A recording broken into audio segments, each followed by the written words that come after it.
क्या इस पूरे ब्रह्मांड में हम इंसान अकेले हैं या फिर हमारे अलावा भी कहीं और कोई इंटेलिजेंट लाइफ मौजूद है? अगर एलियंस सही में एग्जिस्ट करते हैं तो ये सोचना बड़ा स्वाभाविक है कि शायद एलियंस के मन में भी ऐसे ही सवाल उठते होंगे कि कहीं इस यूनिवर्स में वो अकेले तो नहीं। हमारे यूनिवर्स में दो इंटेलिजेंट स्पीशीज के बीच में कम्युनिकेशन कैसे बनाया जाए, इसी सोच को ध्यान में रखते हुए नासा ने कई प्रोजेक्ट्स शुरू किए ताकि हम किसी तरह एलियंस को एक संदेश भेज सके। ये साल 1977 की बात है कि नासा ने अपना वॉयेजर 1 स्पेसक्राफ्ट लॉन्च किया और उसका मिशन क्लियरली डिफाइन किया। हमारा सोलर सिस्टम यानी सौर मंडल की खोज को बाहरी प्लैनेट्स के आसपास से लेकर सूर्य के प्रभाव क्षेत्र की बाहरी सीमाओं तक और शायद उससे भी आगे तक बढ़ाना। सिंपल भाषा में कहा जाए तो ये एक इंटरस्टेलर मिशन था। हमारी मिल्की वे गैलेक्सी में करोड़ों अरबों सोलर सिस्टम्स हैं। इन सोलर सिस्टम्स के बीच में जो जगह है उसे इंटरस्टेलर स्पेस कहा जाता है।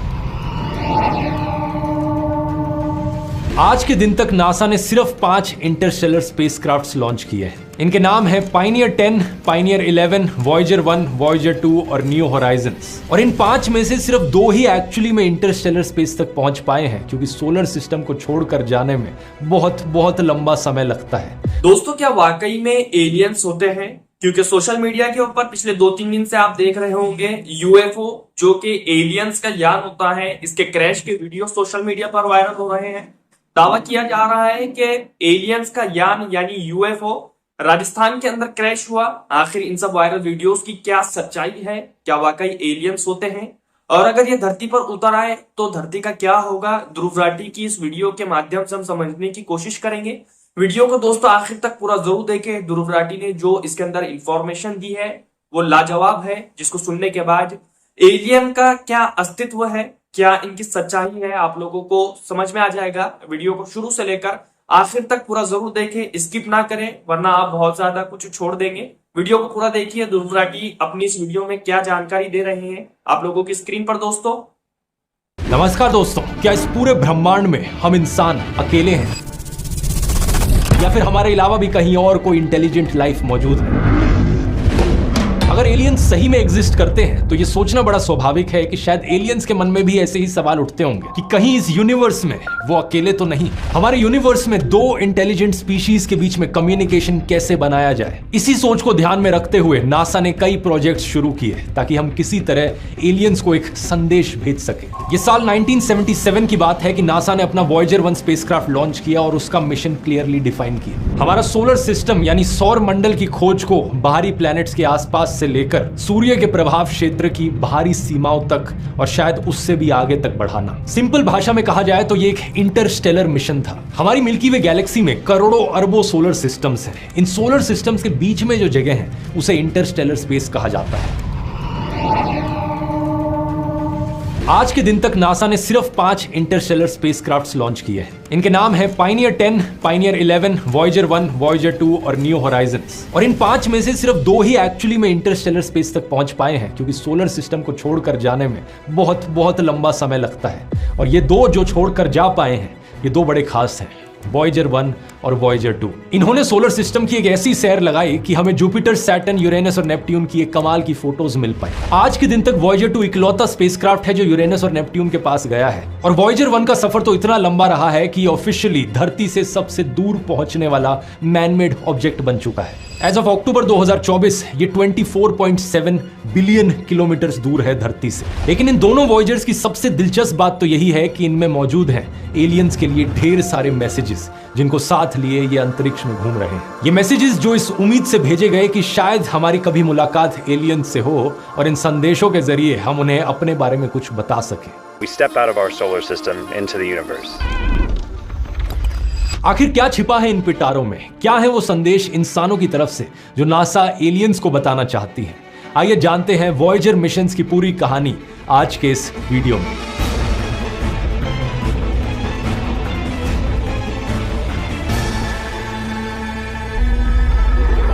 ये साल 1965 की बात है दोस्तों कि नासा में काम करने वाले एक इंजीनियर ने नोटिस किया कि हमारे सोलर सिस्टम के आखिरी 4 प्लैनेट्स जुपिटर, सैटर्न, यूरेनस और नेपट्यून एक बड़ी ही अनोखी ज्योमेट्रिक अरेंजमेंट में आ जाएंगे लेट 1970s के समय में। एक ऐसी अनोखी अरेंजमेंट जो 175 सालों में सिर्फ एक बार आती है। इस अरेंजमेंट का मतलब था कि एक ऐसा स्पेसक्राफ्ट भेजा जा सकता था जो इन चारों प्लैनेट्स के ग्रेविटेशनल फोर्स का फायदा उठाकर इन चारों प्लैनेट्स के पास से गुजर जाए, बहुत कम फ्यूल और समय इस्तेमाल करते हुए। इस प्रिंसिपल को ग्रेविटी असिस्ट कहा जाता है। किसी प्लैनेट या स्पेस में मौजूद किसी और ऑब्जेक्ट के मास का इस्तेमाल करना अपनी स्पीड और ट्रेजेक्टरी बदलने के लिए। इसी के आधार पर नासा ने वॉयेजर 1 और वॉयेजर 2 मिशंस के प्लान्स बनाए और यही कारण कि साल 1977 का ईयर चुना गया इन दोनों स्पेसक्राफ्ट्स को लॉन्च करने के लिए। मिशन के अनुसार वॉयेजर 1 को जुपिटर और सैटर्न के पास से फ्लाई बाय करना था, खासकर सैटर्न के बड़े मून टाइटन पर फोकस करते हुए,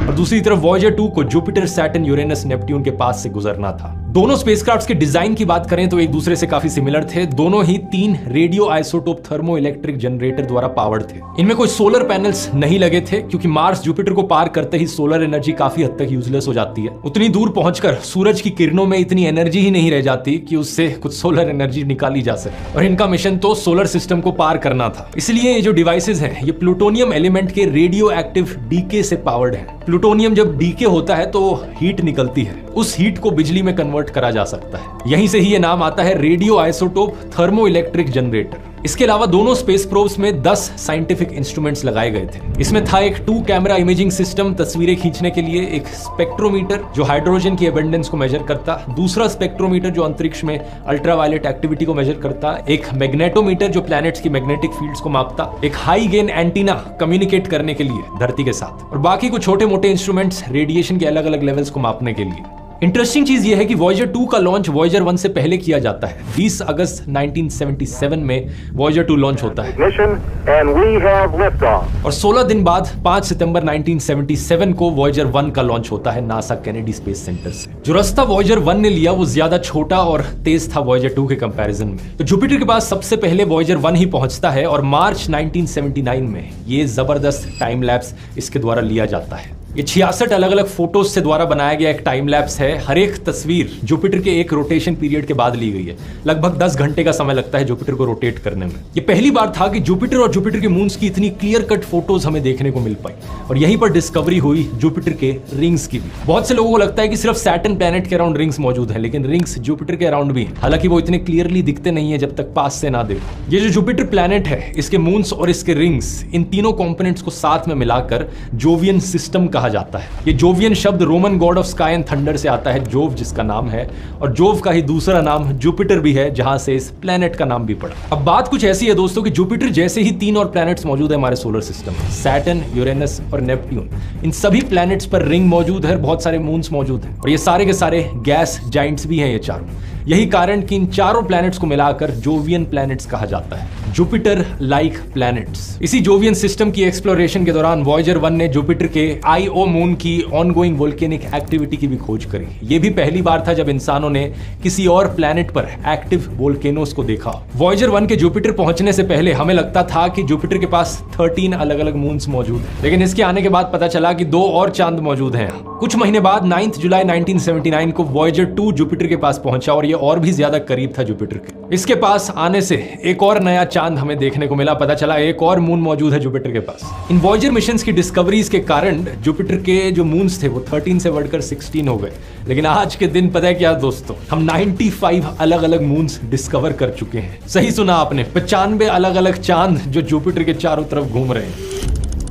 इसके करीब 1.5 साल बाद 12 नवंबर साल 1980 को वॉयेजर 1 पहुंचता है सैटर्न के पास। इस वक्त तक वॉयेजर 1 की स्पीड इतनी तेज हो गई थी वॉयेजर 2 के मुकाबले कि वॉयेजर 2 को सैटर्न तक पहुंचने में करीब 9 महीने और लगे। सैटर्न पर पहुंचते ही वॉयेजर 1 ने 3 नए मून्स की खोज करी, एटलस, प्रोमेथियस और पैंडोरा। हाँ, ये पैंडोरा नाम वही है जो अवतार फिल्म में एलियन प्लैनेट का नाम रखा जाता है, लेकिन असलियत में ये सैटर्न के एक मून का नाम है। उस समय तक सैटर्न के नोन मून्स की लिस्ट करीब 15 तक थी, लेकिन आज के दिन हमने करीब 146 मून्स की खोज कर लिए सैटर्न के। वॉयेजर 1 ने कई सारे मून्स की फोटोज खींची जो आप स्क्रीन पर देख सकते हैं। इनमें से शायद सबसे इंटरेस्टिंग ये टाइटन मून। धरती के अलावा ये इकलौता ऐसा ऑब्जेक्ट है हमारे सोलर सिस्टम में जिसका हमें क्लियर एविडेंस मिला है कि जहां पर बहुत सारा लिक्विड स्टेट में पानी मौजूद है। यही कारण कि कई सारी साइंस फिक्शन मूवीज इस पर बनी है जिसमें टाइटन को एक ऐसी जगह दिखा रखा है जहां पर या तो एलियंस रहते हो या फिर जहां पर इंसान जाकर रह सके। Titan could become our home.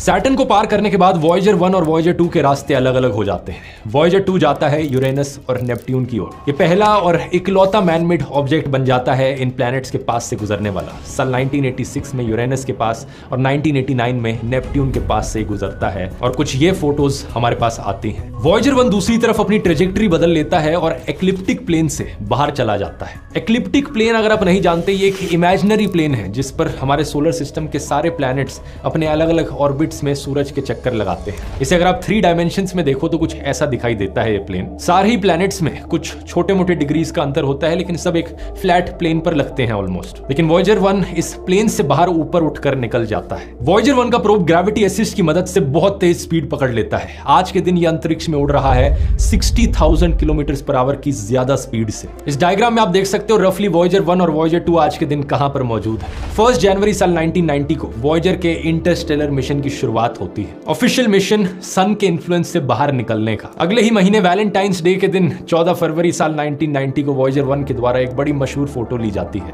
The pale blue dot. ये फोटो जिसमें वॉयेजर 1 धरती से करीब 6 बिलियन किलोमीटर दूर है और हमारी धरती इसमें सिर्फ एक छोटी सी ब्लू कलर की डॉट की तरह दिखाई दे रही है। इसी पर्सपेक्टिव से वॉयेजर 1 के कैमरा ने एक सेल्फी भी ली हमारे इनर सोलर सिस्टम की, एक फैमिली पोर्ट्रेट जिसमें वीनस, अर्थ, जुपिटर, सैटर्न, यूरेनस और नेपट्यून सब शामिल थे। अगर आप सोच रहे हो इसमें मरकरी और मार्स कहां गए, तो वो इसलिए दिखाई नहीं दे रहे क्योंकि सन की रिफ्लेक्शन इतनी ज्यादा पड़ रही थी कि वो उसमें गायब से हो गए। और प्लूटो बेचारा आज के दिन प्लेनेट तो वैसे ही नहीं है, उसकी कोई परवाह नहीं करता, लेकिन इस फोटो के लिए भी वो बहुत छोटा था इसलिए दिखाई नहीं दे रहा। मैं क्या करूं, फिर जॉब छोड़ दूं? ये आखिरी कुछ फोटोज खींचने के बाद वॉयेजर 1 के कैमरास को बंद कर दिया जाता है ताकि पावर और मेमोरी दोनों बचाई जा सके। और एक्चुअली इसके बाद कुछ था भी नहीं जिसकी तस्वीर इतने अंधेरे में खींची जा सके। वॉयेजर 1 सीधा आगे बढ़ रहा था इंटरस्टेलर स्पेस के अंधेरे की ओर। इसके बाद सालों तक वॉयेजर 1 का कोई नया अपडेट नहीं आया। साल 1998 में एक छोटा सा अपडेट बताया जाता है कि ये धरती से सबसे दूर पहुंचने वाला मैन मेड ऑब्जेक्ट बन गया है। फिर साल 2004 में बताया जाता है कि वॉयेजर 1 ने टर्मिनेशन शॉक पार कर लिया है। ये एक ऐसा पॉइंट होता है हमारे सोलर सिस्टम की एज पर जहां सोलर विंड अचानक से धीमी हो जाती है। आप पूछोगे ये सोलर विंड क्या चीज है? ये असल में सूरज से आने वाले चार्ज्ड पार्टिकल्स होते हैं ये सोलर सिस्टम के चारों ओर एक बबल सा बना देते हैं। इस बबल को हीलियोस्फेयर कहा जाता है और ये हीलियोस्फेयर हमें इंटरस्टेलर रेडिएशन से बचाता है। जब हम हीलियोस्फेयर की आउटर बाउंड्री हीलियोपोज के करीब पहुंचते हैं तो सोलर विंड और कमजोर हो जाती है। इस डायग्राम को देखकर आप बेहतर समझ सकते हो। शुरुआत में है हमारे प्लैनेट सारे। नेपट्यून के बाद एक कुइपर बेल्ट आती है जहां से कई सारे कॉमेट्स निकल कर आते हैं। इसकी बात मैंने एस्ट्रॉइड वाले वीडियो में करी थी। यहीं से ही लगभग शुरू हो जाता है टर्मिनेशन शॉक का रीजन, जिसके बाद आती है हीलियोपोज की बाउंड्री। हीलियोपोज के आने के बाद कई सारे डायग्राम्स में एक बो शॉक का रीजन दिखाया जाता है इंटरस्टेलर स्पेस आने से पहले। ऐसा कई सारे साइंटिस्ट का मानना था वॉयेजर 1 जब तक यहां नहीं गया था। 25 अगस्त साल 2012 में वॉयेजर 1 ने हीलियोस्फेयर को पीछे छोड़ दिया और फाइनली इंटरस्टेलर स्पेस में एंट्री मार दी। और उसके बाद से साइंटिस्ट का पूरा नजरिया ही बदल गया इस बो शॉक वाले रीजन को लेकर। आज के दिन साइंटिस्ट का मानना है कि ये वाला रीजन बेसिकली एक इंटरैक्शन का एरिया है जहां पर इंटरस्टेलर रेडिएशन आकर सोलर विंड से मिलती है। एक तरीके का डिफ्यूजन वाला रीजन जहां पर कोई क्लियर कट बाउंड्री नहीं है। लेकिन सोचकर देखो दोस्तों, ये सिर्फ साल 2012 में ही था कि वॉयेजर 1 ने बाउंड्री क्रॉस कर पूरे 22 साल का समय लग गया इस इंटरस्टेलर मिशन को इंटरस्टेलर स्पेस तक पहुंचने में। इस चीज को कंफर्म करने में भी नासा ने 8 महीने का समय लगाया। कई सालों तक इन्होंने डेटा को रीचेक किया, डबल चेक किया और फाइनली सितंबर 2013 में ही इन्होंने अनाउंस किया था कि इंसानों के हाथों द्वारा बनाई एक चीज ने पहली बार सोलर सिस्टम की सरहदें पार कर ली। ये डेटा साइंस का ही कमाल है कि स्पेस एक्सप्लोरेशन की इस फील्ड में हम इतनी सारी चीजों को बेहतर समझ पाए हैं। लेकिन सिर्फ स्पेस एक्सप्लोरेशन ही नहीं, डेटा साइंस आज के दिन one of the most lucrative careers बन चुका है इस दुनिया में। इसका इस्तेमाल ऑलमोस्ट हर एक इंडस्ट्री में किया जाता है। Automobile, finance, media, health care. अगर आप अपने आप को इसमें अपस्किल करना चाहते हो और इस डायनामिक फील्ड में एंटर करना चाहते हो तो आज के वीडियो के स्पॉन्सर Scalar.com आपको एक सोल्यूशन ऑफर करते हैं। Scalar एक ऑनलाइन टेक लर्निंग प्लेटफॉर्म है जो प्रोग्राम्स प्रोवाइड करता है सॉफ्टवेयर डेवलपमेंट, डेटा साइंस और मशीन लर्निंग में। टॉप टेक कंपनीज के इंडस्ट्री एक्सपर्ट्स यहां पर लर्नर्स को मेंटर करते हैं। Scalar ने अब तक 15,000 लर्नर्स के करियर ट्रांसफॉर्मेशन में हेल्प की है और आप उन स्टूडेंट्स की सक्सेस स्टोरीज इस सेक्शन में देख सकते हो। और 100 100 से भी ज्यादा कैपस्टोन प्रोजेक्ट्स का एक्सेस मिलता है जो आपको इंडस्ट्री रेडी बनाने में हेल्प करेंगे। स्केलर ने Google, Meta, Flipkart, Amazon, Myntra जैसी 900 से ज्यादा कंपनीज के साथ प्लेसमेंट पार्टनरशिप की है, जिसके थ्रू वो अपने लर्नर्स को प्लेसमेंट असिस्ट प्रोवाइड करते हैं। इनका एक इजी EMI ऑप्शन भी है 2 साल के लिए 0% इंटरेस्ट के साथ। तो अगर आपको लगता है कि स्केलर आपके करियर को बूस्ट करने में आपकी मदद कर सकता है तो इनकी वेबसाइट का लिंक नीचे डिस्क्रिप्शन में मिल जाएगा। उसी लिंक का इस्तेमाल करके आप एक फ्री लाइव मास्टर क्लास के लिए साइन अप कर सकते हैं, जिसमें मल्टीपल टॉपिक्स पे मास्टर क्लासेस ऑर्गेनाइज होती हैं और खुद ही से ही उसकी वैल्यू जज कर सकते हैं। अब अपने टॉपिक पर वापस आते हैं। एक बड़ा इंटरेस्टिंग सवाल यहां पर ये उठता है कि ये हमें कैसे पता चला कि वॉयेजर 1 ने बाउंड्री क्रॉस करी। ये हमें पता चला दोस्तों इसके प्लाज्मा वेव इंस्ट्रूमेंट से। 9 अप्रैल और 22 मई 2013 के बीच में एक पावरफुल सोलर इरप्शन रिकॉर्ड की गई वॉयेजर 1 में। इस इरप्शन की वजह से वॉयेजर 1 के पास के इलेक्ट्रॉन्स वाइब्रेट होने लगे और रिसर्चर्स ने नोटिस किया कि वॉयेजर 1 के आसपास की जो इलेक्ट्रॉन डेंसिटी है अब वो हीलियोस्फीयर की तुलना में बहुत ज्यादा हो गई है। इसी से ही हमें पता चला कि ये इंटरस्टेलर स्पेस में पहुंच गया है। आप सोचोगे लेकिन ये कैसे हो सकता है? इलेक्ट्रॉन डेंसिटी सोलर सिस्टम के बाहर ज्यादा है सोलर सिस्टम के अंदर के कंपैरिजन में। ऐसा इसलिए है क्योंकि हीलियोपॉज का जो रीजन था वहां पर सोलर विंड में एक बहुत बड़ा डिप महसूस होता है। जब वॉयेजर 1 हीलियोपॉज के एरिया में था तब वहां पर इलेक्ट्रॉन डेंसिटी बहुत कम हो गई थी और जैसे ही इंटरस्टेलर स्पेस में आया एक सडन स्पाइक देखने को मिली। फर्क बस इतना है कि हीलियोपॉज से पहले जो इलेक्ट्रॉन डेंसिटी में स्पाइक आई थी वो सोलर विंड की वजह से थी और हीलियोपॉज के बाद जो स्पाइक आई इलेक्ट्रॉन डेंसिटी में ये इंटरस्टेलर विंड की वजह से थी। ये सारी चीजें हमें पता चल पा रही थी इस हाई गेन एंटीना की मदद से। सारी फोटोज, सारे इंस्ट्रूमेंट्स की फाइंडिंग्स, सारे मिशन क्रिटिकल जानकारी सब की सब इस एंटीना के जरिए ट्रांसमिट हो रही थी और धरती पर रिसीव की जा रही थी नासा के 3 डीप स्पेस नेटवर्क स्टेशंस के द्वारा। ये डीप स्पेस नेटवर्क स्टेशंस भी अपने आप में बड़ी कमाल की चीजें हैं। धरती के 3 कोनों में मौजूद है, कैलिफोर्निया, मैड्रिड और ऑस्ट्रेलिया में कैनबरा। ये तीनों लोकेशंस जैसा कि आप इस एनिमेशन में देख सकते हो धरती का ज्यादा से ज्यादा एरिया कवर करती है। अगर आप मेरे व्लॉग चैनल को देखते हो तो शायद आपको याद हो मैंने ऑस्ट्रेलिया में मौजूद इस डीप स्पेस नेटवर्क स्टेशन का एक टूर कराया था इस वाले व्लॉग में। अगर आपने नहीं देखा इसका लिंक नीचे डिस्क्रिप्शन में। जब रिसर्चर्स को ये सारा डेटा मिला तो उन्होंने इसे बैक ट्रैक किया और देखा कि वॉयेजर 1 ने एग्जैक्टली कौन से दिन इंटरस्टेलर स्पेस में एंटर किया था और तब ये 25 अगस्त 2012 की डेट कंफर्म हुई। और इत्तेफाक की बात देखिए ये वही दिन था एग्जैक्टली जिस दिन चांद पर कदम रखने वाले पहले इंसान नील आर्मस्ट्रांग का देहांत हुआ था।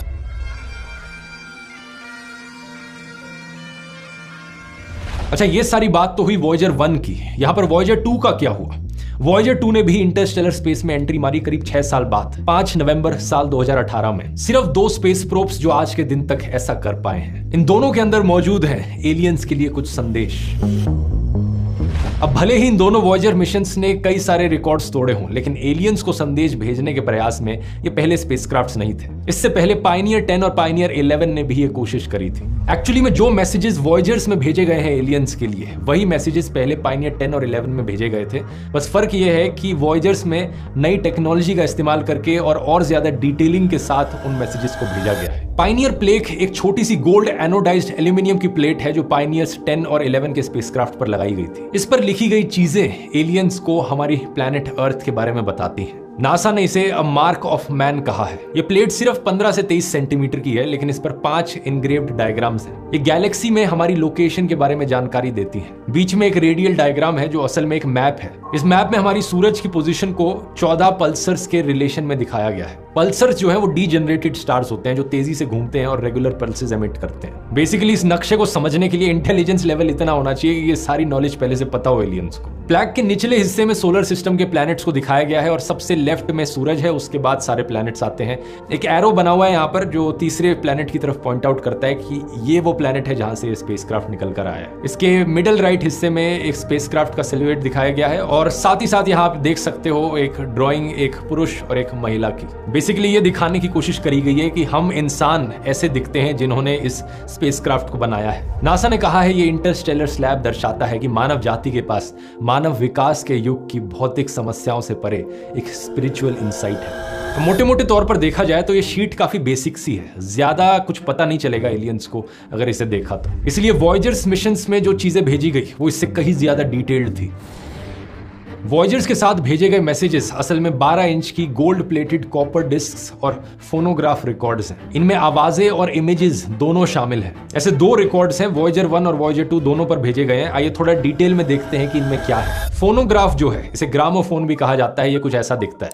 ये फ्लैट डिस्क्स होती हैं जिनमें साउंड्स को स्टोर किया जा सकता है। ये एक जमाने में काफी पॉपुलर हुआ करते थे और 1970s के जमाने में काफी पॉपुलर होते थे जब वॉयजर्स को बनाया जा रहा था। इन डिस्क्स पर ग्रूव्स एक स्पाइरल पैटर्न में अरेंज्ड होते हैं जिनमें साउंड वेव्स इनकोडेड होती हैं। जब एक सुई इन ग्रूव्स के साथ लगकर चलाई जाती है तो वाइब्रेशंस निकलती हैं जो साउंड बॉक्स तक पहुंचती हैं। यहां पर एक मेम्ब्रेन होता है जिसके वाइब्रेट होने पर इन डिस्क्स में रिकॉर्ड की गई साउंड वेव्स दोबारा से आप सुन सकते हो। अक्सर इन साउंड वेव्स को एक हॉर्न के जरिए और ज्यादा एम्पलीफाई किया जाता है ताकि लाउडली और क्लियरली आवाज सुनाई जा सके। आज के दिन हमारे पास टर्न टेबल्स और रिकॉर्ड प्लेयर्स हैं जो इसी कॉन्सेप्ट पर काम करते हैं, लेकिन टेक्नोलॉजी अलग है। आज के दिन सुई से होने वाली वाइब्रेशंस को इलेक्ट्रिकल सिग्नल्स में पहले कन्वर्ट किया जाता है और फिर साउंड को एम्पलीफाई किया जाता है। यहां पर ऐसा नहीं किया जा रहा है। ये जो रिकॉर्ड इसमें भेजा गया है वॉयजर्स में, इसे गोल्डन रिकॉर्ड का नाम दिया गया है। इस रिकॉर्ड के कंटेंट्स को 4 अलग अलग सेक्शंस में डिवाइड किया गया है। पहला सेक्शन है scenes from the earth, 115 images और डायग्राम्स जो हमारे प्लैनेट और हमारे प्लैनेट्स पर मौजूद स्पीशीज के बारे में बताते हैं, जिसमें बेसिक मैथमेटिकल, केमिकल और फिजिकल डेफिनेशंस भी मौजूद हैं। दूसरी है ग्रीटिंग्स फ्रॉम द अर्थ, 55 अलग अलग भाषाओं में इंसानों के द्वारा बोली गई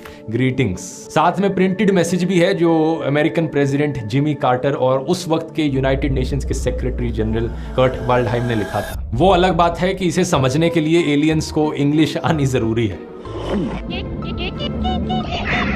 तीसरा सेक्शन है music from the earth, musical selections हमारे धरती पर मौजूद अलग अलग कल्चर्स और एरास की। इसमें 28 ऑडियो रिकॉर्डिंग्स हैं ईस्टर्न और वेस्टर्न क्लासिकल म्यूजिक की, और एक इंडियन गाना भी है बेस्ड ऑन राग भैरवी, जात कहाँ हो, जिसे गाया गया है सुरश्री केसरबाई केरकर ने। चौथा सेक्शन है साउंड्स ऑफ द अर्थ, जिसमें अलग अलग नेचुरल साउंड्स सुनाई गई हैं, जिसमें 21 अलग अलग ह्यूमन एक्टिविटीज, मशीनों की और नेचुरल फिनोमिना की आवाजें हैं जो कुछ ऐसी हैं।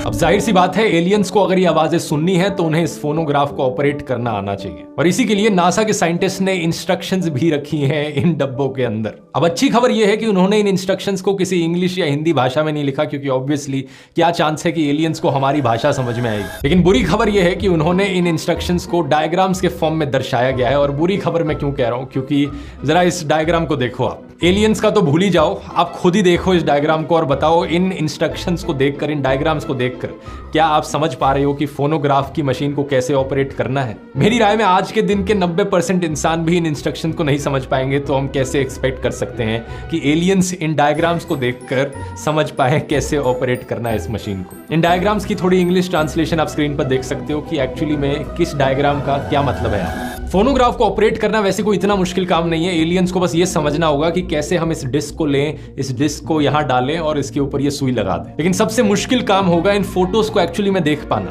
ये सभी फोटोज जो आपने अभी स्क्रीन पर देखी इस गोल्डन रिकॉर्ड में मौजूद हैं। सन 1977 में ऐसी कोई टेक्नोलॉजी नहीं होती थी जो एनालॉग डिस्क पर इमेजेस को JPEG जैसे फॉर्मेट्स में स्टोर कर सके। वॉयजर के कंप्यूटर सिस्टम्स सिर्फ 69 किलोबाइट्स की जानकारी ही स्टोर कर सकते थे।